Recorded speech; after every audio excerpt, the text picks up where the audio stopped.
আমি নিজে বলছি, আমার বুঝ হওয়ার পরে আমি কারো জন্য এতটা কাঁদি নাই। আমি আমার এই নওজোয়ান শহীদ শরীফ উসমান হাদি রাহিমাহুল্লাহ তাআলা, তার জন্য আমার চোখের পানি যেটুকু পড়েছে। আমার শাইখ আল্লামা মুফতি মুশতাকুর নবী কাসিমি, আমি তাকে দেখছি বাচ্চার মতো অজরে কাঁদছে। একসাথে ভাত খাইতে বসছি, ভাতের থালার সামনে পর্যন্ত হুজুরে দেখছি কাঁদতেছে। কয় মাওলানা, আমি তো ছেলেটারে ভুলতে পারছি না। আজকে তোমরা দেখছো, সারা পৃথিবী দেখছে, একজন 33 বছর বয়সের যুবক। এই যুবক ইমানদার ছিল।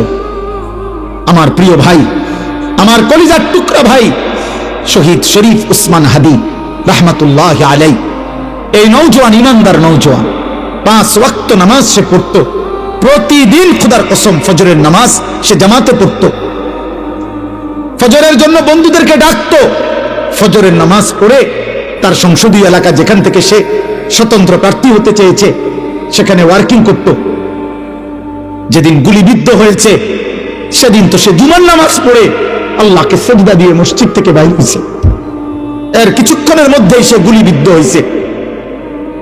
সে হাফেজে কোরআন ছিল, তার বাবা আলেম ছিলেন, তার বড় ভাই আলেম, সে মাদ্রাসার ছাত্র ছিল, সে আল্লাহকে ভালোবাসতো, পাক্কা ইমানদার ছিল।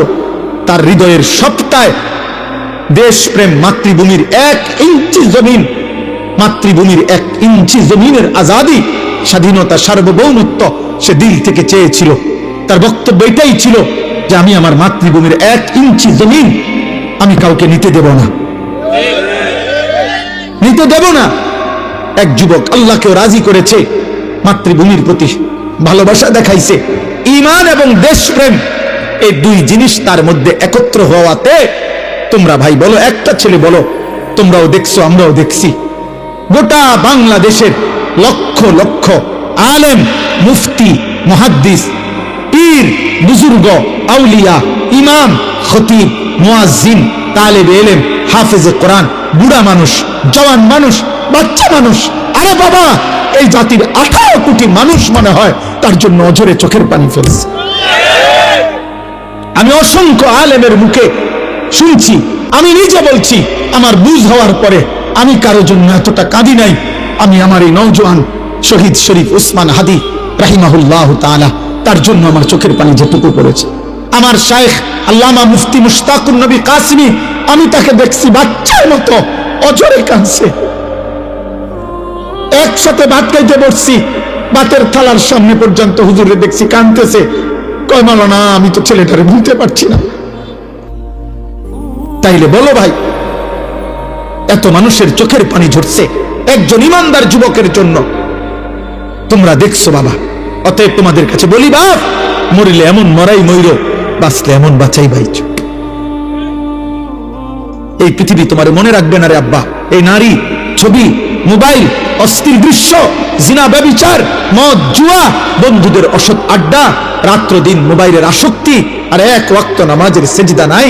খোদার কসম, রব্বে কাবার কসম, এই পৃথিবী তোমারে মনে রাখবে না, তোমারে মনে রাখবে। পৃথিবী শ্রদ্ধা করে না।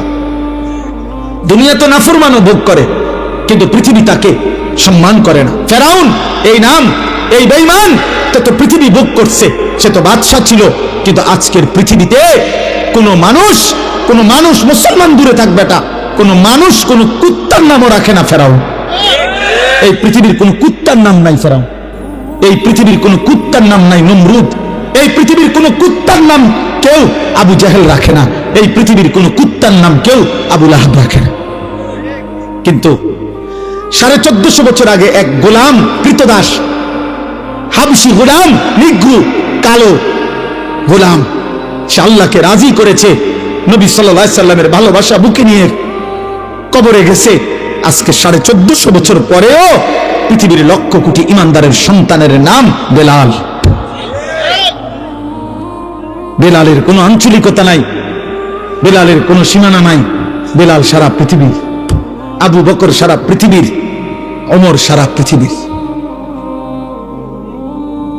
1000 বছর পরেও ইনশাআল্লাহ মনে রাখবা, এই মাটির যদি আরো 1000 বছর পরেও এই জমিন, আমার বাংলার জমিন টিকে থাকে, তো 1000 বছর পরের বাচ্চাটাও ইনশাআল্লাহ শহীদ শরীফ ওসমান হাদির নাম জানবে, ওকে চিনবে, ওকে চিনবে। জুনায়েদ বাগদাদির নাম সবাই জানে, বাগদাদের আর কোন ধনীর নাম কেউ জানে না। বাইজিদ বোস্তামির নাম সবাই জানে, বোস্তাম নগরীর কোন সম্পদশালী ক্ষমতাধর ব্যক্তির নাম কেউ জানে না। আব্দুল কাদের জিলানী রাহমাতুল্লাহ আলাইহির নাম সবাই জানে, কিন্তু ওনার ওই বাগদাদের ইরাকের ওই সময়কার কোন ধনাঢ্য ক্ষমতাধর কোন ব্যক্তির নাম পৃথিবী জানে না। রাবেয়া বসরির নাম সবাই জানে, কিন্তু ওই জামানার কোন সুন্দরী রূপসী নর্তকীর নাম পৃথিবী জানে না। বেঈমানের নাম থাকে না, নাফরমানের নাম থাকে না, ইমানদারের নাম কলিজায় কলিজায় বসে যায়, ইমানদারের নাম আরশে আজিমে লেখা হয়ে যায়। ফেরো, তুমি ফেরো, আল্লাহর দিকে ফেরো, আল্লাহর দিকে ফেরো। আমি বড় আশাবাদী, একটা একটা নওজোয়ান ফিরবে। আগামী দিনের স্বপ্ন দেখি আমরাও থাকবো না। এই আমগরও অনেকে বলে এই হবে সেই হবে, সতর্ক থাকেন, সাবধানে থাকেন। আরে গুলি করবে, এই তো খুন করে ফেলবে, গুম করে ফেলবে, এই পৃথিবীর থেকে হত্যা করে ফেলবে।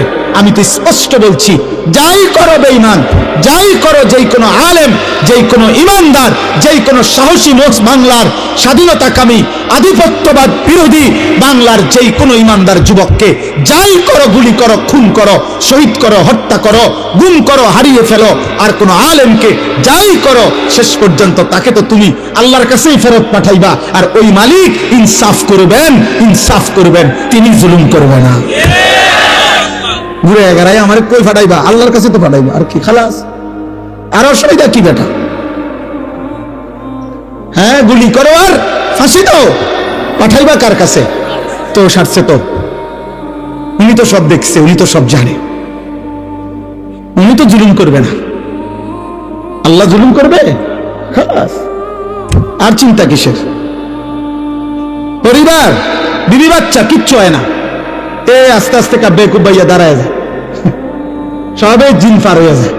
কত এতিম বাচ্চা, কত বিধবা নারী এই পৃথিবীতে শেষ পর্যন্ত আল্লাহর দয়ায় এই টিকে গেছে। এতিম মানুষ পৃথিবীতে বাঁচে না, এতিম মানুষ গদ্দুয়ার করে না, এতিম মানুষ বিয়ে করে না, তো তো কি হইছে?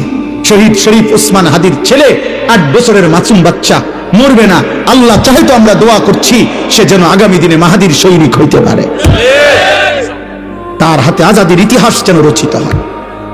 এজন্য তোমরা কিশোর, তোমরা যুবক, তোমরা শপথ নাও, শপথ নাও, একটা গুলি জানো, একটা গুলি, একটা বুলেট তোমাদের লক্ষ কোটি যুবকের ইমান যেন দুর্বল না করে। তোমরা মাটির আজাদি, মাতৃভূমির আজাদি বলে দাও আধিপত্যবাদের দোসরদেরকে, তোদের সংখ্যা বেঈমান বেশি হইতে পারে, কিন্তু আমার মাটিতে ইমান বেশি।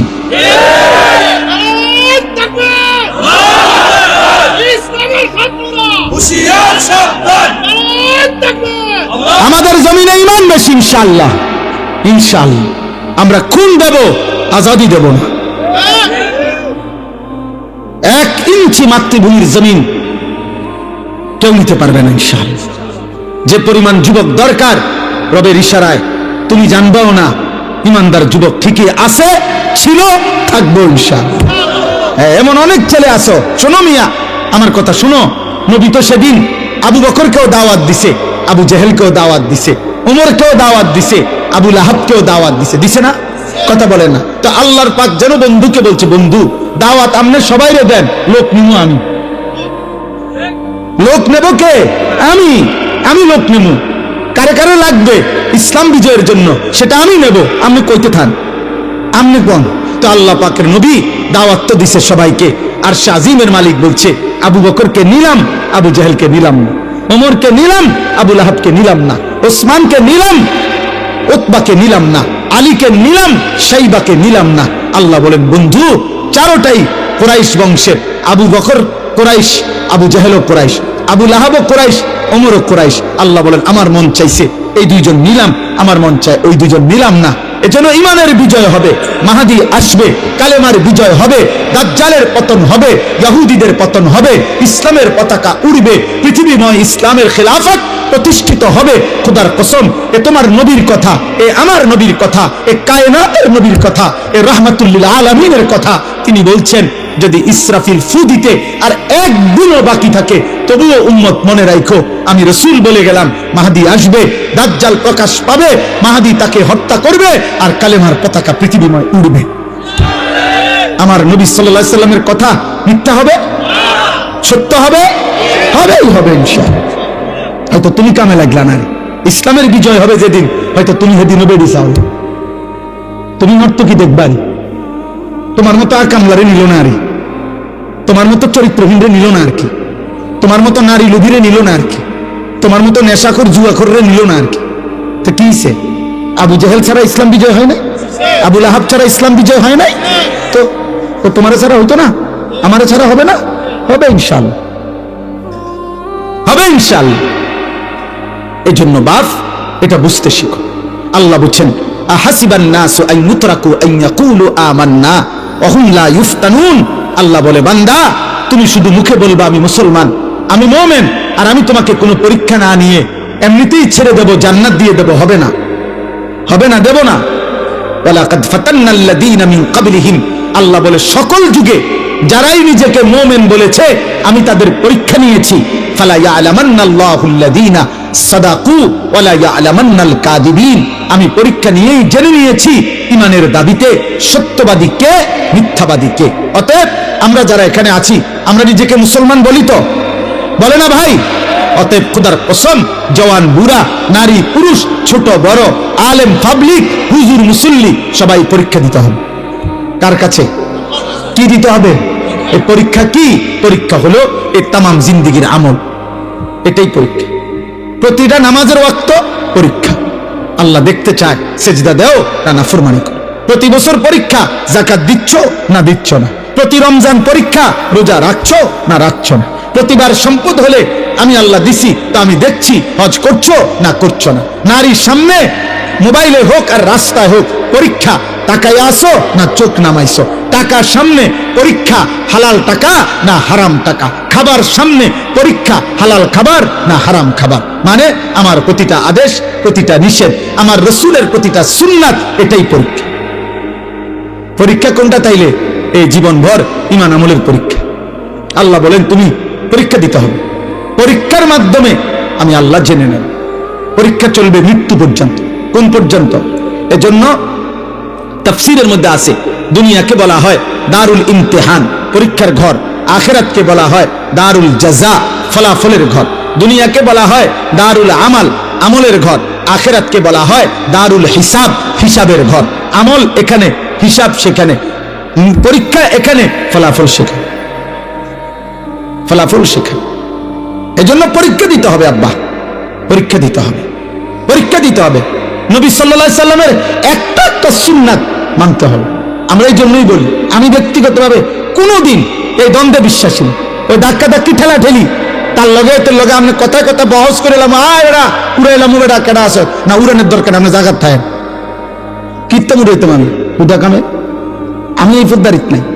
আমার জীবনে কোনোদিন আমি বাংলাদেশের কোনো বক্তা, আলহামদুলিল্লাহ আমার স্যার, আমি ওইখান থেকে রওনা, আমার ওইখানে পৌঁছতে দেরি হয়েছে জ্যামের কারণে, এই জন্য আমার এখানে আসতে দেরি হয়েছে। তো আমি মনে মনে নিয়ত করছিলাম, ভাবতেছিলাম যে আমার আব্দুল বারী মাস্টার সাহেবরে আমি জানি গিয়ে দেখিনি, কারণ এত রাত হয়ে গেছে, স্যারে জানি অসুস্থ, শরীর দুর্বলতার কারণে চলে গিয়ে যায়। আইসা দেখছি ভাল লাগছে। তো আমি জানে ব্যক্তিগতভাবে আমার অনেক কথা আমি ওনার সাথে কত সময় আগে বলছি, এখন আমি সময় পাই। আমার 21 বছরের ওয়াজের জীবনে ওই ছোট্ট যখন ছিল এই কামরুর পিচ্ছি, আমি তখনই ও আমার খেদমত করছে এই মাদ্রাসার সোনাকান্দা থাকতে। এখানে আমি আসছি, আমার 21 বছরের জীবনে গোটা বাংলাদেশের কোনো বক্তার সাথে আমার কোনোদিন কোনো তর্ক হয় না। তুমি কও শুনছুনি জীবনে কোন বাংলাদেশের কোনো বক্তা কোন লাইনের কারণ লগে আমার কোনো ঝামেলা নাই, কারণ লগে না। আমি কাউরে না আঘাত করি না, বলি না আর কিছু। আমি কিত্তা ভাই, আমি কথায় কথায় 1 লাখ টাকা চ্যালেঞ্জ করবো, কিনতাম 1 লাখ টাকা গরিব দুঃখীরে দিলে বা লাভ হইব না। আমারটা আমি বলছি, আপনার বুঝে পারছেন, হালাই দেন আমার। এটা আপনি যেটা বুঝে ধরছেন এটা মানেন, কোনো অসুবিধা নেই। কিন্তু বিষয়টা হলো বাবা, রাসূলুল্লাহ সাল্লাল্লাহু আলাইহি সাল্লামের সুন্নাত মানতে হবে। ঠেলাঠেলি টানাটানির বিষয় না এখানে, এখানে সুন্নি ওয়াহাবির বিষয় না। আপনি সুন্নি ওয়াহাবি বাদ দেন, আপনি শুধু এটা মিলান যে হুজুর আমি আমার জায়গা থেকে রাসূলুল্লাহ সাল্লাল্লাহু আলাইহি সাল্লামের একটা একটা সুন্নাত আমি আমল করতেছি জেনে জেনে শিখে শিখে, তাইলে সারু। আপনি নিজের লোক এটা বুঝ করে নেন। আপনার খাবার সুন্নত, বসার সুন্নত, শোয়ার সুন্নত, মিসওয়াকের সুন্নত, দস্তরখানের সুন্নত, রাতের সুন্নত, দিনের সুন্নত, ওযু, গোসল, পাক না পাক, হালাল হারাম আপনি মেনে চলতেছেন কিনা আপনি এটা বুঝ করেন, এটা মিলান, এটা মিলান, তাইলে চলবে। আল্লাহ আমাদেরকে তৌফিক দান করেন। তাহলে আমাদেরকে কি দিতে হবে বলেন না?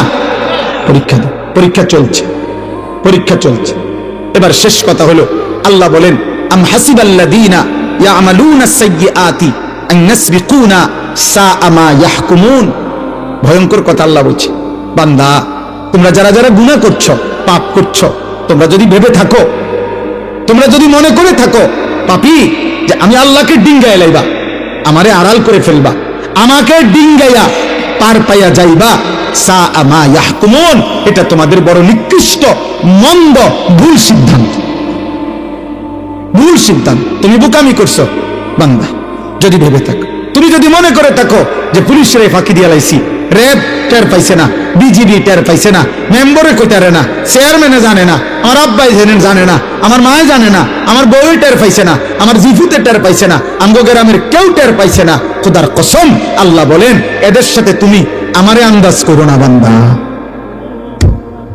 যে এতজনকে ফাঁকি দিছি আর কিটা আর কেডা। আল্লাহ বলেন আর কেডা বুঝো নাই, আমি আছি না, আমারে ফাঁকি দিবা কেমনে, আমাকে ফাঁকি দিবা কেমনে? অতএব আল্লাহকে ফাঁকি দেওয়া যায়, আল্লাহকে ফাঁকি দেওয়া যায় যায়। সর্বশেষ কথা হলো পঞ্চম আয়াত, মান কানা ইয়ারজু লিকা আল্লাহ ফাইন্না আজালাল্লাহি লাআতিন ওয়া হুয়াস সামিউল আলিম। ওহ মাওলা, আল্লাহ তো সুন্দর করে বলছে বান্দা, অতএব যারা জীবনভর ঈমান, ইবাদত, আমল, সেজদা, তাহাজ্জুদ, গুনাহ থেকে বেঁচে থেকে চুরি, ডাকাতি, জিনা, ব্যভিচার, মদ, জুয়া, সুদ, ঘুষ এগুলা ছেড়ে দিয়ে আমার বন্দেগী করে করে এই আশা করে বসে আছো যে আমি আল্লাহর সাক্ষাৎ পাইবা, জান্নাত পাইবা, এই আশায় আশায় যারা জীবনভর নেক আমল করে যাচ্ছ, আমি আল্লাহ ওয়াদা দিলাম আমি একজন ফেরেশতা পাঠাবো, মৃত্যুর ফেরেশতা মালাকুল মউত আজরাইল, সে তোমাকে নিয়ে আসবে আমার কাছে, আর আসলেই আমি জান্নাতের নিয়ামত তোমারে দিয়ে দেব।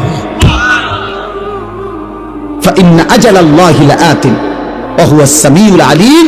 অতএব তোমরা যে যাই করছো আমি শুনতেছি, আমি জানি, ভালোটাও শুনি মন্দটাও শুনি, ভালোটাও জানি মন্দটাও জানি। অতএব সিদ্ধান্ত নাও যে তুমি কি করবে। আমি আল্লাহ স্পষ্ট বললাম। আল্লাহ আমাদের সবাইকে ঈমান আমলের তৌফিক দান করেন, বলেন ইনশাআল্লাহ, বলেন আমিন। আল্লাহ তাআলা এই মাহফিল কবরবাসীদের রূহের মাগফিরাত, জীবিতদের জীবন পরিবর্তনের মাধ্যম হিসাবে কবুল করেন।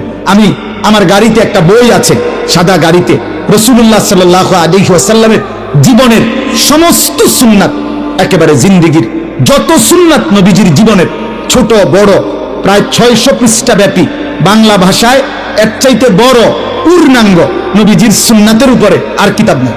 আছে আরো ছোট ছোট, কিন্তু এই কিতাবটা অনেক সুন্দর। আমি ঢাকা গাজীপুর বাংলাদেশের একজন অন্যতম শ্রেষ্ঠ বুজুর্গ অধ্যক্ষ মিজানুর রহমান চৌধুরী, অনেক বড় একজন শায়েখ আল্লাহওয়ালা, বাংলাদেশের বড় বড় আলেম, ওনার হাতে মুরিদ, অনেক বহুত বড় মুখলিস আল্লাহওয়ালা হযরতের লিখিত এই কিতাবটা, নবী সাল্লাল্লাহু আলাইহি সাল্লামের জীবনের যাবতীয় সুন্নাত এই কিতাবে আছে। আমি এই বছর এটা বিক্রি করি গাড়িতে 400 টাকা মূল্যে, একটা আশায়, একটা উদ্দেশ্যে বিক্রি করি। উদ্দেশ্য হলো উম্মতের ঘরে ঘরে রাসূলুল্লাহ সাল্লাল্লাহু আলাইহি সাল্লামের সুন্নাতের একটা পূর্ণাঙ্গ বই থাকুক। একটা সময় মুসলমানদের ঘরে ঘরে মুকসিদুল মুমিনিন একটা বই ঘরে ঘরে থাকতো, বেহেশতি জোর ঘরে ঘরে থাকতো, যখন যে যেটুকু পারছে কম বেশি একটু হলেও পড়ছে। এরকম একটা পূর্ণাঙ্গ বই সুন্নাতের থাকলে মা, ছেলে, বোন, দাদি, নানি, বাচ্চা যে কেউ যখনই মন চায় পড়তে পারবে। আপনারা যাওয়ার সময় আমাদের সাদা গাড়িতে যারই সুযোগ হয় 400 টাকা মূল্যে এটা নিয়ে যাবেন। আল্লাহ তৌফিক দান করেন। আজকের এই মুবারক মাহফিল আল্লাহ কবুল করে নেন। আল্লাহ তাআলা আপনাদের সবাইকে ঈমান আমলের তৌফিক দান করেন। মুসলমানের নওজোয়ান আগামী দিনের জন্য ইসলামের জন্য, মাহাদির জন্য, আল্লাহর দ্বীনের জন্য, দেশ জাতি মাতৃভূমির জন্য তোমরা রেডি থাকো, ভালো থাকো, চরিত্রবান হও। আল্লাহ তোমাদেরকে তৌফিক দান করেন, কবুল করেন, বলো আমিন। পৃথিবীর যেখানে যা হয়, যখন যা হচ্ছে, কেউ না কেউ এই মোবাইলে উঠাইতেছে, দিচ্ছে। আরবি ভাষায় একটা প্রবাদ আছে, লিকুল্লি সাকিতাতিন লাকিতাতুন, যেই কোনো ফেলে দেওয়া জিনিস গ্রহণ করার কেউ না কেউ আছে। একেবারে একটা ফসা জিনিসও বাজারে এমন আমও বিক্রি হয়, কিছু আলাদা পচা আম, এগুলোও কেউ না কেউ কিনে। পচা মাছও কেউ না কেউ কিনে। অর্থাৎ যেই কোনো ফেলে রাখা জিনিস কেউ না কেউ তুলে নেয়। তাহলে আমাদের এই পৃথিবীতে যা হচ্ছে সব কিছুই তো উঠতেছে। তো এখানে যদি উঠে, তার চাইতে বেশি সত্য যে আমলনামার মধ্যে এর চাইতে নিখুঁত উঠতেছে। এই জন্য প্রত্যেকের উচিত নিজের জন্য কিছু শোনা, নিজের জন্য, যেন আমার দিলে, আমার কলিজা, আমার ভিতরে কোনো অনুভূতি আসে। তোমরা যারা কিশোর যুবক ছেলে, তোমাদের এই বয়স কিন্তু সত্যির পূর্ণতার সময়। বাস্তবতা হলো এটা। কোরআনুল কারীমের মধ্যে আল্লাহ তাআলা বলছেন, একজন মানুষকে তিনি তার দেহে পরিপূর্ণ শক্তি, সারা অঙ্গে, একেবারে চুল, চেহারা, মাথা, চোখ, নাক, কান, ভেতর বাহির, যাবতীয় শক্তি একজন মানুষের দেহে পূর্ণতায় পৌঁছায় আল্লাহ যৌবনকাল। সুম্মা লিতাবলুগু আশুদ্দাকুম, কোরআনুল কারীমে আল্লাহ বলছে, সুম্মা ইউখরিজুকুম তিফলান সুম্মা লিতাবলুগু আশুদ্দাকুম। আল্লাহই তোমাদেরকে মায়ের পেট থেকে একটা তিফল মানে শিশু, বাচ্চা হিসেবে বের করে আনে। অতঃপর আল্লাহই তোমাদেরকে ধীরে ধীরে শক্তির পূর্ণতায় পৌঁছিয়ে দেয়। আর এটাই তাফসীরে আছে যৌবনকাল। সুম্মা লিতাকুনু শুয়ুখা, অতঃপর আবার তোমাদেরকে দুর্বলতা মানে বৃদ্ধকালীন অবস্থায় নিয়ে আসে। কোরআনুল কারীমের মধ্যে আল্লাহ তাআলা বলেন, আমি মানুষের হায়াতকে 3টা ভাগে ভাগ করেছি।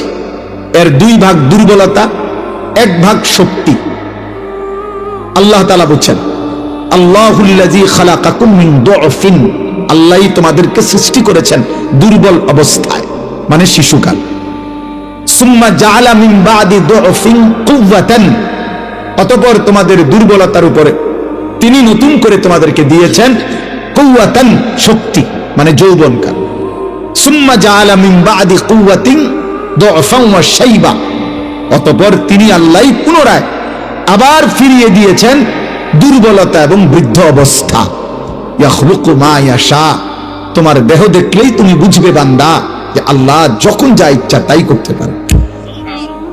এক হাতে একবার দুর্বল, একবার সবল, আবার দুর্বল, তিনি যা ইচ্ছা তাই করতে। এই চেহারায় তিনি কখনো হাসান, কখনো তিনি বিষণ্ণ বানান। অর্থাৎ আল্লাহই যা ইচ্ছা তাই করতে পারে। তাইলে মূলত অপদার্থ কোথাকার, আবার হাসো বেটা, ফালতু কোথাকার। তুমি কি তামাশা মনে করছো বিষয়টা? তোমার তো অনুমতি দিলাম চলে যাওয়ার জন্য বেটা, যার অসুবিধা হয় সে চলে গেলে ভালো। আমার তো এটা কোনো নির্বাচনী ক্যাম্পেইন না, আমি ভোট প্রার্থী না ভাই, আমার কোনো মার্কা নাই, আমি কোনো মার্কার ক্যাম্পেইনও করি না, কারো কাছে কোনো ভোট প্রার্থনা করি না, কোনো দল বা কোনো ভোটের পক্ষে, কোনো মার্কার পক্ষে প্রচারণাও করি না। খালাস, আল্লাহর জন্য বলতে থাকি, 1 জন হোক 10 জন হোক, বরাবর। আমি 4 জন মানুষের সামনে ওয়াজ করছি জীবনে, অসুবিধা কি? 10 জন মানুষের সামনে ওয়াজ করছি। এই মাহফিলে আমি অনেকবার আসছি, অনেকবার। কামরুল আমার আজকের ছাত্র না, তো কিন্তু পুরান ছাত্র আমার।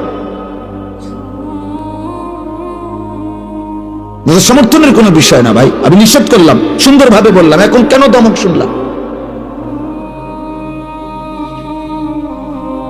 খামখেয়ালি না করলে ভালো ভাই। মনে রাখো আব্বা, এটা তুমি আজকে তোমরা কিশোর যুবক ছেলেদেরকে সবচেয়ে বড় বদনসিব বাবা, যাকে কেউ টানে ধরে না। খোদার কসম, কোন মানুষের জীবনের সবচেয়ে বড় দুর্ভাগ্য কি আমরা কিতাবে পড়ছি, কোন মানুষের জীবনের সবচেয়ে বড় দুর্ভাগ্য হলো যে তার কপালে এমন একজন অভিভাবক জোটে নাই যে তাকে টেনে ধরবে। এটা তার জীবনের সবচেয়ে বড় দুর্ভাগ্য। এরকম একটা অভিভাবক যে পায় নাই সে আসলেই মন্দ করে। এক সময় ঘুরতে ঘুরতে লাওয়ারিসের মতো জীবনটা এলোমেলো হয়ে যায়। কিন্তু এমন একজন কেউ যদি জোটে, এটা করবা, এটা ছাড়বা, এদিকে আসো, চুল কাটো, জামা এটা বদলাও, এখন নামাজ পড়ো, এই যে একজন ধরুন না তারা আগলাইয়া রাখে, তাই না রাখে, এরকম একটা মানুষ যার কপালে জুটছে অভিভাবক, ওই মানুষের জীবনে সবচেয়ে বড় সৌভাগ্য, ভাগ্য এটা। যত মানুষ এই পৃথিবীতে, খোদার কসম, মাদ্রাসা হোক, জেনারেল লাইন হোক, ভদ্র, শিক্ষিত, মার্জিত, চরিত্রবান, পবিত্র, আমার ভাই, যেই কোনো কেউ লক্ষ্য করে দেখো, খবর নাও, তাকে কেউ একজন আগলাইয়া ধরে রাখছে, তাই না? ধরে রাখছে, এলোমেলো হইতে দেয় না। আমি অনেক বয়ানে এটা বলছি। আমার একবারের চুল আমার বড় ভাই 3 বারও কাটাইছে সেই ছাত্র জীবনে। সামান্য শুধু চুল সামনে পিছনে হাতে লাগে 19-20, বলছে আবার যাও, আবার চুল কাটছি, আবার আসছি, ভাই আবার চুল হাতাইয়া করতেছে, হয়েছে না, আবার যাও। 3 বারের পরে এরপর কইছে হ্যাঁ এখন হয়েছে, সামনে পিছনে চারিদিকে সমান হয়েছে, এখন গোসল কর যা। এটা একটা ভাগ্য ভাই, এটা ভাগ্য। আমি এখন আমার সাথে আমাদের এক প্রিয় ভাই, আমাদের কুমিল্লা কোম্পানিগঞ্জ বাজারের হেলাল ভাই আসছে আমার, ওনারে বলতেছিলাম আমি একটা বিদেশের একটা দেশে পড়ালেখা করার জন্য, ইচ্ছা করে নাম বলতেছি না, পড়ালেখা করার জন্য আমি চাইছিলাম। 175 জন ছেলের সাথে ইন্টারভিউ দিয়ে আমি ঢাকাতে সেকেন্ড হয়েছিলাম, আমার কাগজপত্র আসছে, কিন্তু আমার বড় ভাই কাগজপত্রগুলো ফেলে দিছে, বলছে না তুই হেনে যাইতে পারতি না। আমি অনেক কাঁদছিলাম, অনেক কাঁদছিলাম, মারে এটা পর্যন্ত কইছিলাম যে ভাই আমার ভালো চায় না মনে, কিন্তু আমি মাইনা নিয়েছি ভাইয়ের কথা যে যা, ভাইয়ে বলছে যাইতাম না, যাব না। আলহামদুলিল্লাহ পরবর্তী 4 বছরের ব্যবধানে দেখছি যে আমার জীবনে বড় ভাইয়ের এই সিদ্ধান্ত মেনে নেওয়ার কল্যাণ আমার আজকে 25 বছর ধরে এটার ফলাফল ভোগ করছি। মানে আমার ফায়দা হয়েছে, আমি গেলে ক্ষতি হতো, আমার জীবনের ক্ষতি হতো। এরকম অসংখ্য সারা রাত করতে পারবো। আমার বলার উদ্দেশ্য বাবা, আজকে অধিকাংশ ছেলে লাওয়ারিসের মতো। আপনারা নাইলে একটা ছেলেকে জিজ্ঞেস করেন, যে ছেলেটা আপনার চুলগুলো মুশরিক বেঈমানের মতো, তার কোনো অভিভাবক আছে কিনা আপনি জিজ্ঞাসা করেন। এখন যারা করেন বলেন যে তার কোনো অভিভাবক আছে কিনা। সে 16 বছর বয়সেই অভিভাবক হারা, তারে কেউ ধরে রাখার মতো, আগলায় রাখার মতো কেউ ক্ষমতা রাখে না। কারণ আপন মা বাবা পর্যন্ত লজ্জিত তার চুল চেহারা দেখে। মা বাপও মনে করে যে এই ডাকাত কি কইলে কি করে বয়, খাওয়া যায় না, বাদ দাও বাবরে, বাদ দুগা খাইতে এসে খাওয়াই দাও, টাকা চাইছে দিয়ে দাও। আহা বদনসিব, তোর মা তোকে ভয় পায়, তোর বাপ তোকে ভয় পায়, তো তোর জন্য আর কাঁদবে কে? এই পৃথিবীতে তোর ভালো আর চাইবে কে বেটা? সমবয়সী বন্ধুরা অসৎ কতগুলো নোংরা ছবি আর উলঙ্গ জিনা ব্যভিচারের কথা। সমবয়সী অনেক যুবক দেখবেন 16-18, আমি শুনছি তো 16-18-20 বছরের ছেলেরা যখন আড্ডা দেয় বেটা, এমন বিশ্রী নোংরা কথা বলে, নারী ছবি, অশ্লীল কথা। কুত্তাও এগুলা বলে না, কুত্তা, কোন কুত্তাও এরকম কথা বলে না। ফুর্তি লাথি দিতেছে, একটার ফাসাদ, আরেকটার চুল টাইনে ধরছে, আরেকটার জামা হুশি দিয়ে লাইছে, কিরিকিতে হয়েছে না, এমনি তামাশা আর কি। আহা, কে মা, কে বাবা, কে অভিভাবক, কার মার ফুত, কার মার ছেলে, কিচ্ছুর খবর নেই। লাওয়ারিস একটা দুর্ভাগ্য আব্বা।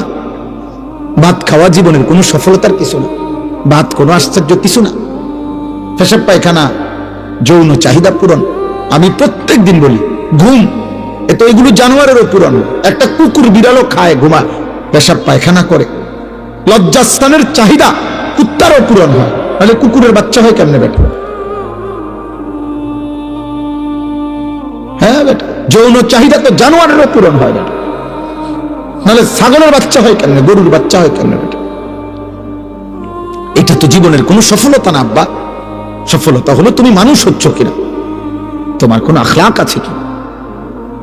তোমার চুল, চেহারা, লেবাস, পোশাক, চেহারা দেখলেই বোঝা যায় 24 ঘন্টার মধ্যে একবার একটা সেজদা দাও নাই। আহা, মুসলমানের ঘরে এত বড় নাফরমান কেমনে জন্ম নিলা? 365 দিনে খোদার এক বছরে কোনদিন ফজরের নামাজ পড়লা না। মুসলমানের ঘরে এত বড় মানুষ রূপী জানোয়ার, চতুষ্পদ জন্তু কেমনে জন্ম নিল? কেমনে ঘুমাইলা? আহারে, তোর কপালে বুঝে একটা মা জুটলো না, বাবা জুটলো না, কেউ কি জুটলো না তোকে নামাজের জন্য ডাকবে? আহা বদনসিব, দুর্ভাগা, দুর্ভাগা। আলহামদুলিল্লাহ, আমার মা 75 বছর বয়স, এখনো আমার মা বৃদ্ধ, মাজুর, দুর্বল, একেবারে অসুস্থ মা আমার। আলহামদুলিল্লাহ, মা এখনো জিগায় ফুট মহাদুর শুন, এখনো জিগায়, এখনো আজীবন মা আমগরে স্কুলের ঘন্টা দিয়া, ফিটটা ঘন্টা পিটে যেভাবে এগুলা দিয়া ফজরের নামাজের সময় উঠাইছে। আগে আমার যখন বাচ্চা কাচ্চা ছিল, আমি যখন বক্তা ওয়াইস, তখনও মা টুং টুং টুং টুং করে ঘন্টা পিটা দরজার সামনে আমরা সব ভাই বোনকে উঠাইত। আলহামদুলিল্লাহ। এই জন্য আব্বা তুমিও রাগ করুন, আল্লাহ তোমারও মাফ করুক। কিন্তু বলার উদ্দেশ্য হলো, বাবা তোমার এটা মনে রাখো, জীবন মানে শুধু নারী না, জীবন মানে শুধু ভাত না, জীবন মানে অস্থির ছবি না, জীবন মানে উলঙ্গ দৃশ্য না। তুমি জানোয়ার না, তুমি মানুষ, তুমি মুসলমান। তুমি জানো না রে আব্বা, ইমানের নিয়ামত কত বড় নিয়ামত। খোদার কসম আব্বা, তুমি জানো না মুসলিম এই পরিচয়টুকু যে পাইছো, এটা ওই আসমানওয়ালার কত বড় ইহসান। 38 বছর একটানা একটা মানুষ আমার নবী সাল্লাল্লাহু আলাইহি সাল্লামকে আদর করেছে, ভালোবাসা দিয়েছে, আগলে রাখছে, পাশে ছিল সুখে দুঃখে, বিপদে আপদে, রাতে দিনে, বন্দি দশায় একটানা 38 বছর নবীজির সাথে ছিল একটা লোক, একজন ব্যক্তি। কিন্তু আল্লাহর নবী সাল্লাল্লাহু আলাইহি ওয়াসাল্লাম, আল্লাহর কলিজার টুকরা, তিনি মাহবুব আল্লাহ, সেই পরম বন্ধু আমাদের নবী সাল্লাল্লাহু আলাইহি সাল্লামের চোখের পানি, কান্না, আহাজারি, হাত উঠাইছে। কিন্তু আল্লাহ বলছে, বন্ধু 38 বছর না, 38,000 বছরও যদি আপনার সেবা করে, আমি যদি ঈমান না দেই, পৃথিবীর কারো কোনো ক্ষমতা নাই। আর আমি দেব না বলছি, দেবই না। আবু তালেবকে ঈমান দেয় নাই যে দেয় না, এটার কারণটা কি বলে? কার ইচ্ছা? বলো না আব্বা, তুমি কম সাংঘাতিক কথা। নবী সাল্লাল্লাহু আলাইহি সাল্লামের হাতে কেউ কালেমা পড়ে নাই, কথা বলে না, তো আবু তালেব পড়লো না কেন? তাহলে ফয়সালা কোথায়? ঈমান কত বড় সম্পদ। কোরআনুল কারীমে সূরা তাওবার মধ্যে আছে, সূরা তাওবার আয়াত, বাবা শুনো মনোযোগ দিয়ে। নবী সাল্লাল্লাহু আলাইহি সাল্লামের চাচা আবু তালেব ইন্তেকালের মুহূর্তে তো বলছেই নবীজি 12 বছর বয়স যখন নবীজির সাল্লাল্লাহু আলাইহি সাল্লাম দাদা আব্দুল মুত্তালিব তখন নবীজিকে এই আবু তালেবের হাতে তুলে দিছিল যে আমার নাতির বাবা নাই, তুমি সন্তানের হাতে তুলে দিলাম। নবীজির বয়স যখন 50, তখন আবু তালেব ইন্তেকাল করছে। তাহলে 12 থেকে 50, 38 বছর, তুমি গুনে দেখো। এই 38 বছরের মধ্যে 10 বছর তো টানা তিনি নবুয়তের দাওয়াত দিতেছে, কালেমার দাওয়াত। 40 বছর থেকে নবীজির বয়স 50, তাহলে এই 10 বছর তিনি কালেমার দাওয়াত দিছে না, কথা বলে না? তো উনি ওনার চাচারে বলে নাই, আবু তালেবকে বলে নাই। 10 বছরে একবার বলছে, 2 বার, 3 বার, সপ্তাহে একবার। বলেন তো, ভাবেন তো কতবার বলছে। এরপরে 10 বছর পরে আবু তালেবের ইন্তেকাল। বুখারীর রওয়ায়াত, হযরত সাঈদ ইবনুল মুসাইয়াব রাহিমাহুল্লাহ ওনার থেকে বর্ণিত, আল্লাহর নবী সাল্লাল্লাহু আলাইহি সাল্লামের চাচা আবু তালেবের যখন মৃত্যুর সময় হলো, নবীজি তাকে বললেন, ইয়া আম কুল লা ইলাহা ইল্লাল্লাহ, কালিমাতান আশহাদু লাকা বিহা ইনদাল্লাহ। চাচা, আপনি লা ইলাহা ইল্লাল্লাহর কালেমাটা শেষবারের মতো বলেন। আপনি একবার বললে আমি আমার আল্লাহর কাছে কিয়ামতের দিন চাচা আপনার জন্য এই কালেমা সামনে নিয়ে সাক্ষ্য দেব। হাদিসের মধ্যে আছে আবু তালেবের পাশে তখন দুইজন বেঈমান ছিল, একজন আবু জাহেল, আরেকজন উমাইয়া ইবনে খালফ। এই হযরত বেলালের মনিব যে বেলালকে কষ্ট দিত, এই উমাইয়া বেঈমান, এই দুই বেঈমান পাশে ছিল। হাদিসের ইবারত হলো উমাইয়া ইবনে খালফ এই বেঈমান তখন আবু তালেবকে বলতেছিল, আতারগাবু আন মিল্লাতি আব্দুল মুত্তালিব। আবু তালেব, তোমার পূর্বপুরুষ আব্দুল মুত্তালিব তোমার বাবা, তার পৈতৃক ধর্ম মূর্তি পূজার ধর্ম ছেড়ে দিবা? আজ এতদিনের বন্ধুত্ব, তোমার সাথে আমাদের উঠা বসা, সমবয়সী আমরা, আজ বুঝি মৃত্যুর পূর্বে দোস্ত তুমি আমগরে বেইজ্জতি করবা? খোদার কসম আমি হাত জোড় করে বলি, একটা ছেলেকে বন্ধু নষ্ট করে দেয় বেশি, সমবয়সী। হাদিসের শব্দ ফালাম ইয়াজাল রাসূলুল্লাহ সাল্লাল্লাহু আলাইহি ওয়াসাল্লাম ইয়ারিজুহা আলাইহি ওয়া ইউঈদুহু তিলকাল মাকালা। এই হাদিসের শব্দ হলো এক পাশে নবীজি বারবার, ফালাম ইয়াজাল অর্থ হলো বারংবার, নবীজি সাল্লাল্লাহু আলাইহি ওয়াসাল্লাম বারংবার আবু তালিবকে কালেমার কথা বলছিলেন, আর ওই বেঈমান উমাইয়া বারবার আব্দুল মুত্তালিবের নাম নিয়া, বন্ধুত্বের দোহাই দিয়া, সমবয়সীর দোহাই দিয়ে তাকে ফেরাচ্ছিলেন, মানে কালেমা বলতে দিচ্ছিলেন না।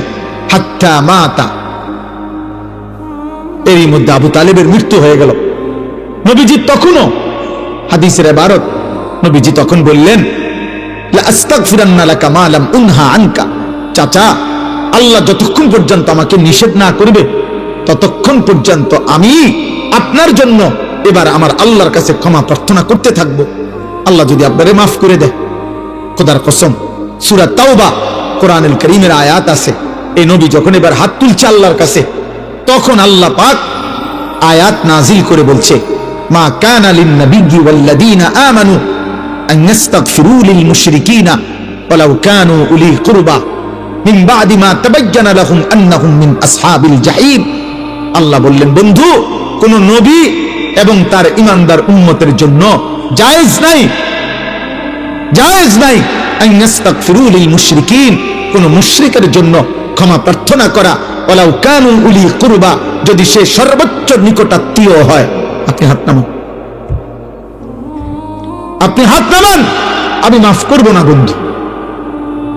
আপনি আচ্ছা একটা মানুষ বলেন, আপনারা বুঝতেছেন যে কার হাত নামাইতে কইছে? উনি কে চিনছেন? কে? হ্যাঁ, আপনি বুঝছেন উনি কি, আল্লাহর কি উনি বুঝছেন? বন্ধু, হ্যাঁ, কলিজাটা আল্লাহ, মালিকের এটা কলিজা। আর এর চাইতে ভালোবাসার জন আল্লাহর এই সৃষ্টিতে, এর চাইতে প্রিয় ভালোবাসার মানুষ আর কে? আল্লাহর সৃষ্টির মধ্যে এই বন্ধুর চাইতে আল্লাহর প্রিয় বন্ধু আর কেউ আছে? ছিল কোনদিন?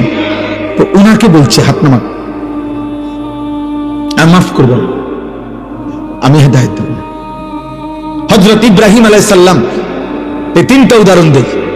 দ্বিতীয় হলো ইব্রাহিম আলাইহিস সালাম, কোরআনুল কারীমের অগণিত আয়াত আছে, এখন রাত হচ্ছে দেখে সব আয়াত বলছি না, অগণিত আয়াত আছে। ইব্রাহিম আলাইহিস সালাম শত শতবার, হাজার হাজার বার চেষ্টা করছে, আহাজারি করছে, কাকুতি মিনতি করছে, ইয়া আবাতি ইয়া আবাতি ইয়া আবাতি বলে ওনার আব্বা আজরকে কালেমা পড়াইতে। কিন্তু আল্লাহর কসম, আল্লাহ তাআলা বলছে, ইব্রাহিম আপনি আমার বন্ধু, হাত নামান, আমি ঈমান দেব না, আপনার বাবাকে ঈমান দেব না। দেয় নাই? আজর কালেমা পড়ছে?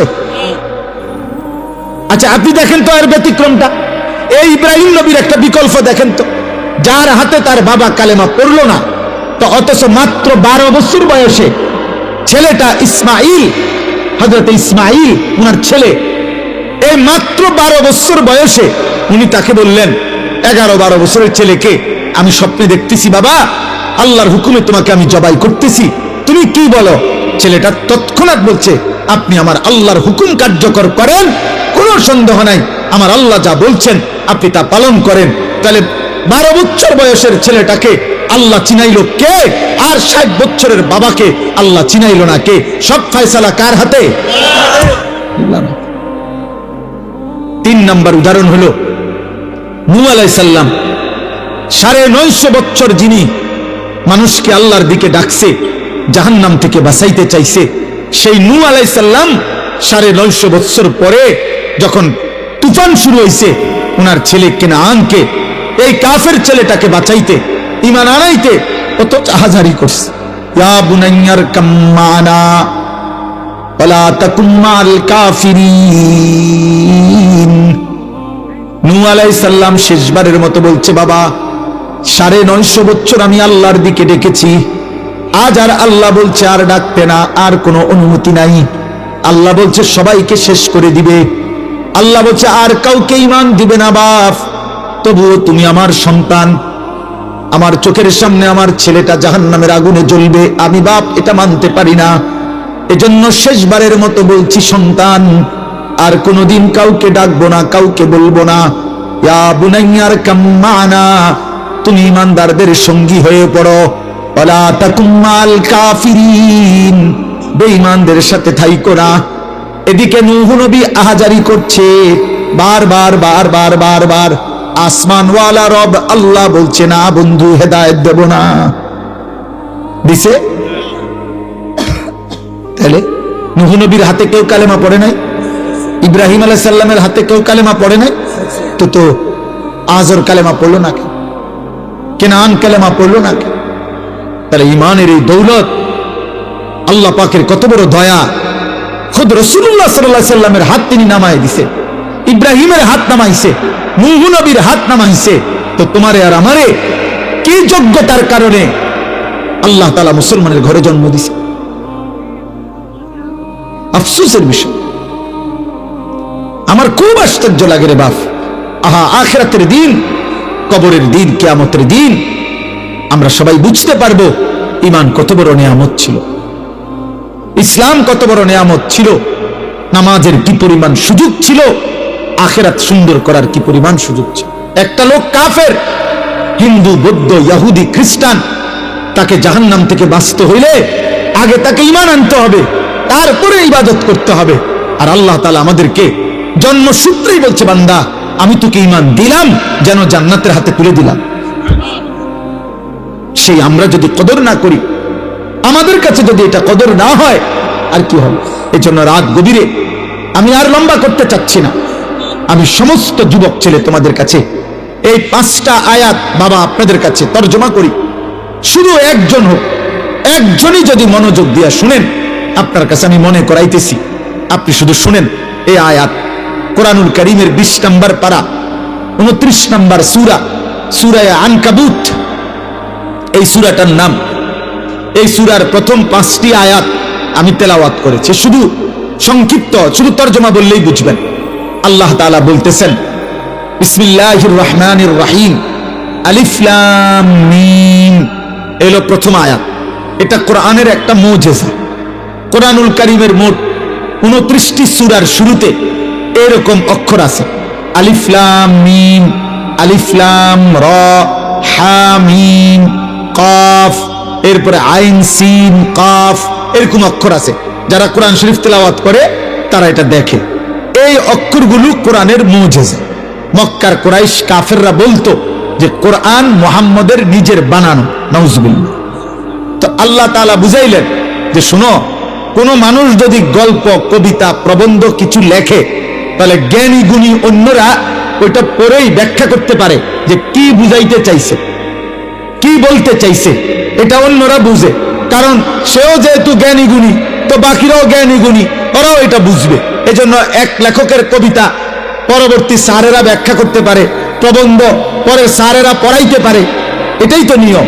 তো আল্লাহ তাআলা বললেন, যদি তোমাদের মনে হয় কোরআন আমার বন্ধু মুহাম্মদের নিজের লেখা, স্বরচিত বানানো, তাহলে আমি আল্লাহ 29টা সূরার শুরুতে এরকম অক্ষরগুলো নাজিল করলাম, আলিফ লাম মিম, হা মিম, কাফ, এরকম যতগুলো আমি বললাম, তাহলে এগুলো যেহেতু বন্ধু মুহাম্মদের বানানো, তো তোমরা জ্ঞানী গুণীরা এবার বলো এগুলোর অর্থ কি। বলো, তোমরাই কর। আলিফ অর্থ কি, লাম অর্থ কি, মিম অর্থ কি? তোমাকে বাপ দাদা 14 গোষ্ঠী যা আছে দেখো। আজকে 1450 বছর ধরে পৃথিবীর কেউ কোনোদিন বলতে পারে নাই। আল্লাহ বলছে, বন্ধু আপনিও বলবেন না, আমিও বলবো না, কাজেই আমি আর আপনি শুধু জানি, এভাবেই মুজিজা ইসরাফিলের ফু পর্যন্ত থাকবে। এই জন্য আহলে সুন্নাত ওয়াল জামাত সমস্ত উলামায়ে কেরাম বলে এগুলোর অর্থ কি? আল্লাহু ওয়া রাসূলুহু আ'লাম, আল্লাহ এবং তার রাসূলই ভালো জানেন। এগুলা কোরআনের মুজিজা। যেন ইসরাফিলের ফু পর্যন্ত কোন বেঈমান যদি বলে কোরআন মুহাম্মদের বানানো, মুসলমানদের বানানো, তাহলে বানানো হইলে তোমরা বলো আলিফ লাম মিম, আলিফ লাম রা হা মিম আইন সিন কফ, এগুলোর অর্থ কি? এগুলোর ভাইয়া দাও অর্থ কি? এরা আজও বলতে পারে নাই, ইসরাফিলের ফু পর্যন্ত বলতে পারবে না। সুবহানাল্লাহ।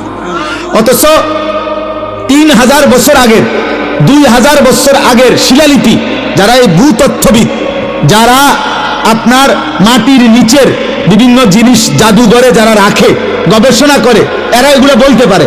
2000 বছর আগের লেখা, 3000 বছর আগের কোন জিনিস, কোন এলাকার কোন অঞ্চলের ওই সময়ের বিভিন্ন কিছুর তারা লেখার পাঠ, সূক্ষ্ম কোনো সাংকেতিক চিহ্ন, এগুলো তারা বের করতে পারে যে এগুলোর অর্থ কি। কিন্তু আজ পর্যন্ত পৃথিবীর বহু সভ্যতা, পৃথিবীর প্রাচীন অনেক সভ্যতা ছিল, হরপ্প সভ্যতা, মহানজাদেরও সভ্যতা, মিশরীয় সভ্যতা, ব্যাবিলনীয় সভ্যতা, মেসোপটেমীয় সভ্যতা, এরকম গ্রিক সভ্যতা আরো প্রাচীন ছিল। এগুলোর অনেক শিলালিপি, অনেক কাঠ, অনেক টুকরা, অনেক বাসন কোষণ, এগুলোর থেকে অনেক কথা কি বুঝাইতে চাইছে জাদুঘরে গেলে এগুলোর ব্যাখ্যা বিশ্লেষণ বাইর করে গবেষকরা। তাহলে এত সূক্ষ্ম গবেষণা 3000 বছর আগের বাইর করতে পারছো, কিন্তু 1450 বছর আগে মুহাম্মদ আরবি সাল্লাল্লাহু আলাইহি সাল্লামের উপরে নাযিলকৃত এই কোরআন তোমাদের সবার সামনে তোমরা বের করে বলো আলিফ মানে কি, লাম মানে কি, মিম মানে কি। বিগত দিনও পারে নাই, আগামী দিনও পারবে না।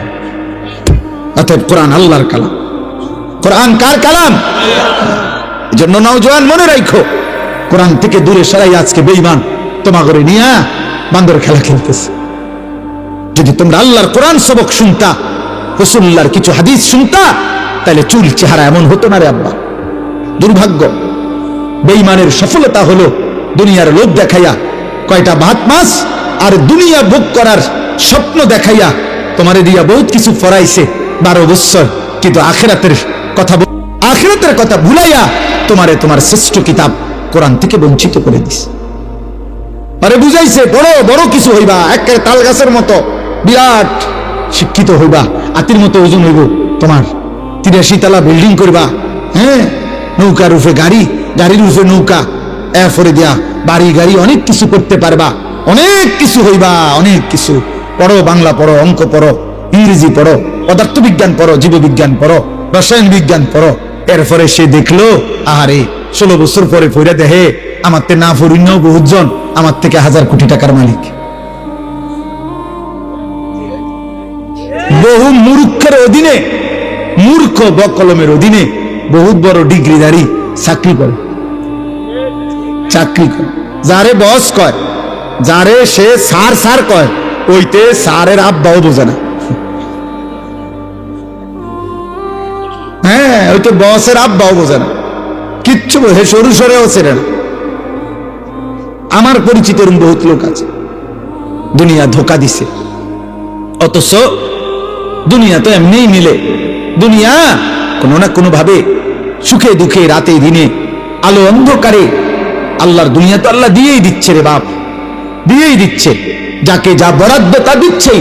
কিন্তু কোরআন ছাড়া, সিজদা ছাড়া, নবীজির সুন্নাত ছাড়া, রাসূলুল্লাহ সাল্লাল্লাহু আলাইহি সাল্লামের অনুসরণ ছাড়া, প্রিয় ভাই, প্রিয় বাবা, আখিরাত মিলবে না তো আব্বা, কবর মিলবে না রে আব্বা, কবর মিলবে।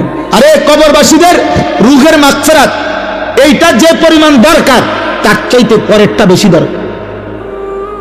কবরবাসী তো আর আজ যদি 100 বছরও কোনো কবরস্থানে কোনো কবরবাসী হয়, গত 100 বছর ধরে যিনি মাটির নিচে পড়ে আছে, উনি আরো 1000 বছরও তো চিৎকার করিলে আর কোনোদিন সেজদা দিতে পারবে না, কিন্তু তুমি চাইলে তো আজকেই দিতে পারবে।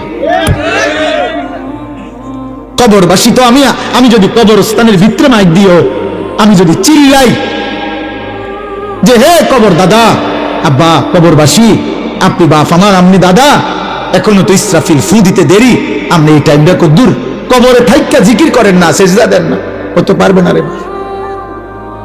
কিন্তু আমরা তো পারবো, আমাদের তো সুযোগ ছিল, আমাদের সুযোগ ছিল। দুর্ভাগ্য এই যে যত কিশোর যুবক তোমরা এখানে যদি 200-400 নওজোয়ান 30 বছরের নিচে যাদের বয়স, তোমরা যারা বসছো, তোমাদের অধিকাংশ ছেলের চেহারা দেখেই বোঝা যাচ্ছে বেনামাজি। যদি তোমার বিশ্বাস না হয় আমি দাঁড় করাই, তোমরা যদি বলো বেনামাজি অসভ্য, বেনামাজি গাদ্দার, বেনামাজি বেয়াদব, চূড়ান্ত বেয়াদব, আসমানের নিচে জমিনের উপরে বেনামাজি যার কপালে সেজদা নাই, তার চাইতে বড় বেয়াদব আর কেউ হতে পারে। ওই চূড়ান্ত বেয়াদব, ওই গাদ্দার, ও অহংকারী, মুতাকাব্বির, অহংকারী, অহংকার, অহংকার। মাত্র 16 বছর বয়সে তোমার ঘাড় এত মোটা যে তুমি এত বড় আসমানওয়ালা আল্লাহকে কিছুই মনে করো না। আহা, 40 বছর পর্যন্ত যাইতে যাইতে তো তুমি দাজ্জাল হয়ে যাবে। মাত্র 18 বছরের ছেলের ঘাড় যদি এত তেড়া হয় যে এক ওয়াক্ত নামাজ পড়ে না, এই হাইওয়ান 40 বছর পর্যন্ত যাইতে যাইতে এটা কি হবে যদি কেউ তাকে না ফিরায়? আমি তো এই জন্যই বলি, দুনিয়া তো ভোগ করতে পারবে, দুনিয়া তো আবারও বলছি জন্তু জানোয়ারও ভোগ করে। একটা কুকুরও তো খায়, ঘুমায়, পেশাব পায়খানা করে, একটা ছাগলও তো খায়, ঘুমায়, পেশাব পায়খানা করে, লজ্জাস্থানের চাহিদা পূরণ করে। আখিরাত, বন্দিগি, ইবাদত শুধু ভাত মাছ, শুধু দুনিয়াবি উপার্জনের জন্য। খোদার কসম, আল্লাহ মানুষকে যেই পরিমাণ আকল দিছে, ছাগলের চাইতে বেশি, গরুর চাইতে বেশি, কুকুরের চাইতে বেশি, বিড়ালের চাইতে বেশি, বন্য জন্তুর চাইতে বেশি বিবেক দিছে, বিবেক, বুদ্ধি, বিবেচনা, শক্তি আল্লাহ হাতিরে বেশি দিছে, শক্তি আল্লাহ তাআলা বাঘেরে বেশি দিছে, শক্তি আল্লাহ বহু প্রাণীকে বেশি দিছে। কিন্তু আকলে তাম, বুদ্ধি, বিবেক, বিবেচনা, বোধ আল্লাহ সবচেয়ে পূর্ণাঙ্গ মানুষকে দিয়েছেন। আল্লাহ যেন বলতে চাইছেন, বান্দা শুধু খাওয়া, শুধু দুনিয়া ভোগ করা, এতটুকুর জন্য এত আকল দিতে হয় না। গরু ছাগলের সম পরিমাণ আকল দিলেই দুনিয়া ভোগ করা যায়। তাহলে অতিরিক্ত বুদ্ধি, জ্ঞান, বিবেচনা, বোধ আমি আল্লাহ কেন দিলাম মানুষকে? খোদার কসম, আল্লাহ বলেন ইবাদতের জন্য, সেজদার জন্য, গোলামির জন্য, জান্নাত দেওয়ার জন্য, আখিরাতের জন্য। শুধু ভাত খাওয়ানো মাকসাদ হইলে এত বুদ্ধি লাগে না, শুধু পেশাব পায়খানা মাকসাদ হইলে এত বুদ্ধি লাগে না। তোমরা আজকে বুঝতেছ না, অসংখ্য আজকে আমাদেরকে নিয়ে, মাদ্রাসার ছাত্রদেরকে নিয়ে অনেক বুদ্ধিজীবী চিন্তিত যে এরা পড়ছে কি, জানে কি। আমি বলি তুমি আইও আমার লগে, আমি তোমারে বুঝাই তুমি পড়ছো কি, তুমি জানো কি। ইনশাআল্লাহ কয়টা সার্টিফিকেট দেখবা তুমি, আমি তোমারে দেখাবো। কয়টা লাগবে সার্টিফিকেট তোমার? তুমি জেনারেল লাইনের সার্টিফিকেট দেখবা না মাদ্রাসা লাইনের? আও আমি দেখাই, আমার কাছে আছে। মাদ্রাসার ছাত্র নিয়ে চিন্তিত, মাদ্রাসার ছাত্র করবেটা কি, মাদ্রাসার ছাত্র জানেটা কি? মাদ্রাসার ছাত্র আমরা এত এত কিছু আমরা জানি। কি জানেন আপনি? আপনি কি জানেন? সুদের ভদ্রচিত পন্থা জানছেন, মানে ভদ্রচিত সুদ। হ্যাঁ, মনে কিছু নেবেন না, এটা একটা ইন্টারেস্ট, এটা কোম্পানি আপনাকে খুশি হয়ে দিয়েছে। আপনি শুদ্ধ মারেন, হ্যাঁ, আমি শুদ্ধ বললে ইন্টারেস্ট বললে সুদ জায়েজ হয়ে গেছে। হ্যাঁ, ভেজিটেবল বললে মূলার হাক গরুর গোশত হয়ে যায়, এটা তো ভেজিটেবল বললে হারাম তো হারামই। কথা বলে না কেন? পায়খানা তো পায়খানাই। তো এই জন্য বললাম বাবা, আজকে তোমরা স্কুলে পড়ো, আমরা মানা নাই, কলেজে পড়ো, কোনো মানা নাই, কিন্তু আল্লাহকে ভুললা কেন? জীবনের সবচেয়ে বড় পরাজয়, ব্যর্থতা তোমারে তোমার মালিক ভুলাই দিছে, তোমারে তোমার মৃত্যু ভুলাই দিছে, তোমারে তোমার কবর ভুলাই দিছে। দুশ্মনের সবচেয়ে বড় সফলতা একটু পড়ালেখা করাইছে বা করাই নাই, তোমারে দুনিয়ার মধ্যে লাগাই দিছে। তুমি শুধু আতুরা বাইরাও, তুমি শুধু দুনিয়া নিয়ে আহা 30 বছর ধরে এবার চায়ে বেচে, এক কাপ চা বন আর চা বিস্কিট বেচে আজকে 30 বছর 20 বছর মাত্র একটা বন বেচে, চা বেচে, দুর্ভাগা 1 কাপ চার বন বেচতে গিয়া আল্লাহকে একটা সেজদা দিতে পারে নাই। আহারে বদনসিব, একটা বন দিয়া তোরে আল্লাহ বুলাই দিছে, তোরে 1 কাপ চা দিয়ে আল্লাহ বুলাই দিছে। একটা অটো চালায়, সামান্য অটো, একটা অটো চালায়, আল্লাহকে একটা ওয়াক্ত নামাজ পড়েন। আহা দুর্ভাগ্য, আহারে বদনসিব, তোরে মাত্র বাচ্চার মতো একটা চিপস দিয়া যেমন বাচ্চাকে বুলাই দেয়, তোমাকে একটা অটো দিয়া আল্লাহ বুলাই দিছে, একটা সিএনজি দিয়া আল্লাহ বুলাই দিছে। হ্যাঁ, সময় নাই, বুঝে নাকি সময় নাই? কি সময় ঠিকই আছে, এটা যদি বুঝতো ঠিকই সে সময় বাইর করতো। পায়খানা বুঝে এজন্য শত ব্যস্ততার ভিতরে খানার টাইম বাইর করে, ও পেশাব বুঝে এজন্য ব্যস্ততার ভিতরে পেশাব করে, ও দুনিয়ার সব বুঝে এজন্য দুনিয়ার সময় মিলায় লয়। কিন্তু আখিরাত যদি বুঝতো তো ঠিকই সে নামাজের সময় বাহির করত।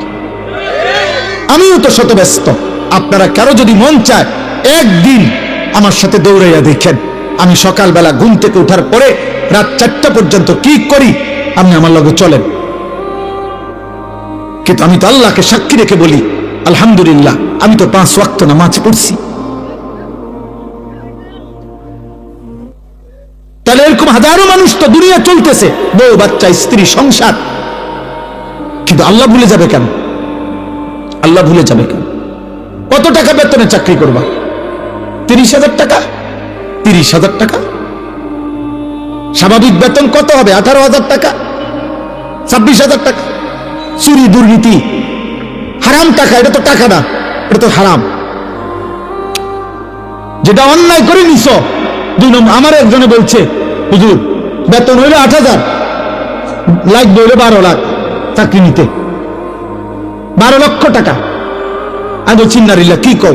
8,000 টাকা বেতনের চাকরির জন্য 12 লাখ টাকা ঘুষ দিতে হবে? কয় হুজুর, উনি বলছে কোনো টেনশন করতে না, সর্বোচ্চ 2 বছরে টাকা উঠে যাবে, সর্বোচ্চ 2 বছরে। 8 96,000 টাকা, তো 96,000 তো 2 বছরের বেতনে তো 2 লাখ টাকাও হয় না, তো বাকি 10 লাখ টাকা কেমনে আসবে? হারাম তো, হারাম। এটা কি টাকা? এটা তো হারাম, এটা তো কুকুরের পায়খানা, এটা তো শুকুরের পায়খানা। তাইলে বলো মিয়া, এ কয় টাকার জন্য আল্লাহ ছেড়ে দিলা?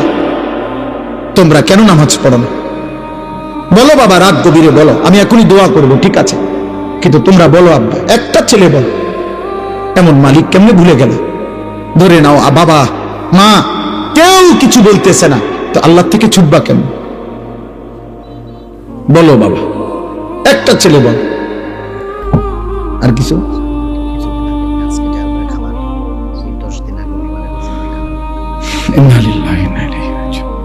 সভাপতি সাহেব দোয়া করুন, দোয়া আপনি করেন।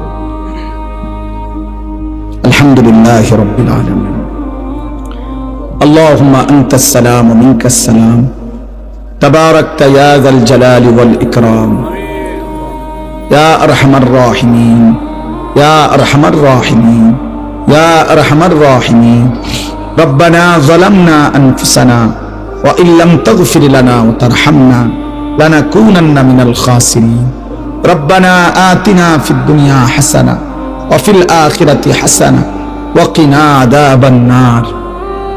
রব্বিরহামহুমা কামা রব্বায়ানি সগীরা। রব্বানা হাব লানা মিন আজওয়াজিনা ওয়া যুররিয়াতিনা কুররাতা আ'য়ুন ওয়াজআলনা লিল মুত্তাকিনা ইমামা। মাওলায়ে কারীম, আপনি মাফ করে দেন। রব্বে কারীম, আপনি মাফ করে দেন। গভীর রাত মাওলা, ঠান্ডা শীত কুয়াশার মধ্যে অল্প কয়েকজন নাফরমান গোলাম কবরস্থানের পাশে দাঁড়িয়ে বসে আল্লাহ আপনার কাছে হাত তুলেছি। মাওলা মাফ করে দেন, মাফ করে দেন, মাফ করে দেন। আযাব দিলে আপনার কোনো লাভ নাই, মাফ করে দিলে আপনার কোনো ক্ষতি নাই। আল্লাহ মাফ করলে আপনার ভান্ডারে কমবে না রে মাওলা। মাফ না পেলে আমাদের উপায় থাকবে না। আল্লাহ তো গুনাহ নিয়ে কবরে যাব কেমনে রে মাওলা? হাসরের ময়দানে দাঁড়াবো কিভাবে? মদিনার বন্ধুর সুপারিশ চাইবো কেমনে? হাউজে কাউসারের পানি চাইবো কিভাবে মাওলা? মাফ করে দেন, মাফ করে দেন, মাফ করে দেন, মাফ করে দেন। সমস্ত কবরবাসীদেরকে মাফ করে দেন।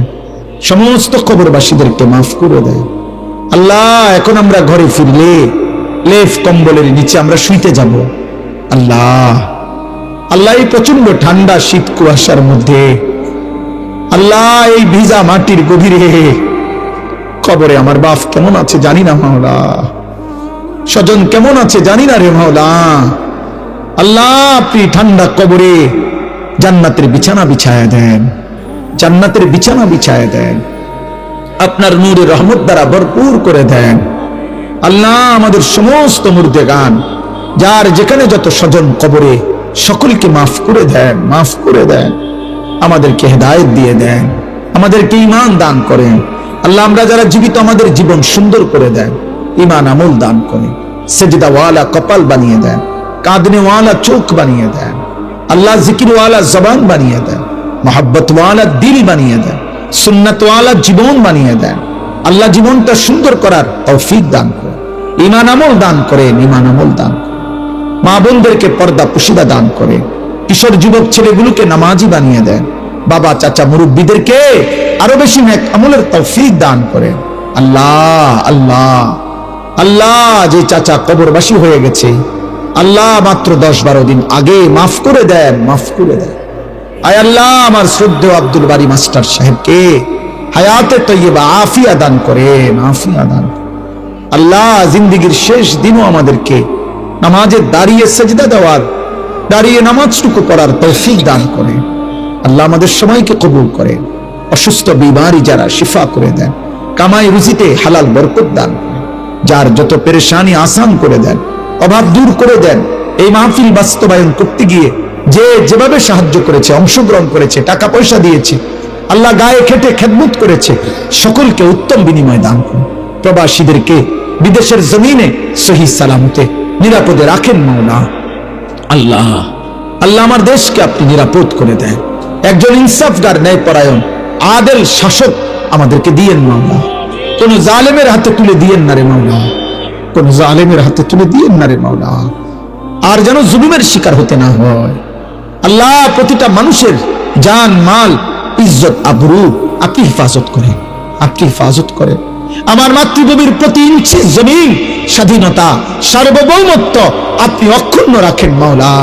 আমার মাটি যেন কেউ না নেয়, আমার সীমান্ত যেন কেউ না নেয় মাওলা। আল্লাহ, আমার সীমান্তের পাহারাদার যে বিজিবি, আল্লাহ তাদেরকে আল্লাহ আপনি ঈমান দান করেন, হিম্মত দান করেন, শক্তি দান করেন।